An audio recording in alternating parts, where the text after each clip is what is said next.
Before long, the capable young officer met the first real challenge of his career, for he was aide and advisor to General Braddock in the French and Indian Wars and went on the expedition which ended in a bloody massacre near Fort Duquesne. Colonel Washington, there's no need for you to risk your life to save mine, especially when only the fact that I didn't follow your advice got us into this disaster. Don't try to talk, General Braddock. I only did what was my duty. What was right, just as you did when you gave the command to march. Powers he needed to build a force of border fighters who helped to bring the French and Indian Wars to a successful conclusion.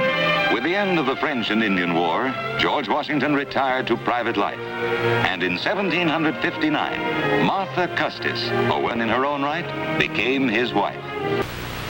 That very year, 1778, Imperial France entered into the war with Great Britain, allying herself with the United States. And 3 years later, with the combined strength and power of French and American forces, England was ready to make peace.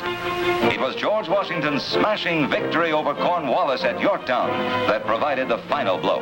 And the winning of independence was considered by all to be his own personal success.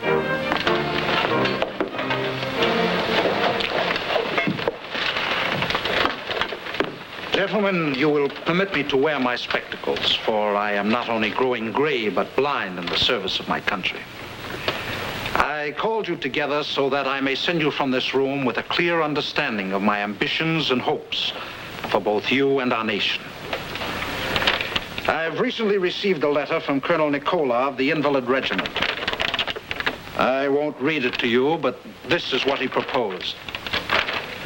That I use the army to make myself King of America. We have been speaking of this for some time, General. There's much feeling for it among our men. Gentlemen, it's not the thought of a crown that stuns me. It's the fact that the very men on whom I've always relied, who have followed me through years of hunger, nakedness, suffering, and bloodshed, are now ready to fail me by asking me to forswear honor and principle for personal power. The army stayed together. Though a treaty was signed with England and Washington went home to Mount Vernon, he could not escape the responsibilities of his leadership.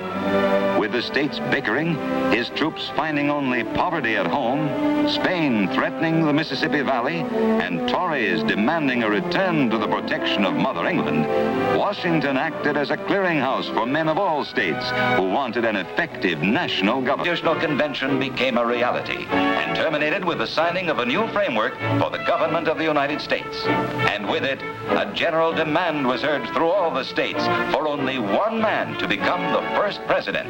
It remained now for George Washington to put the new government into practical working order.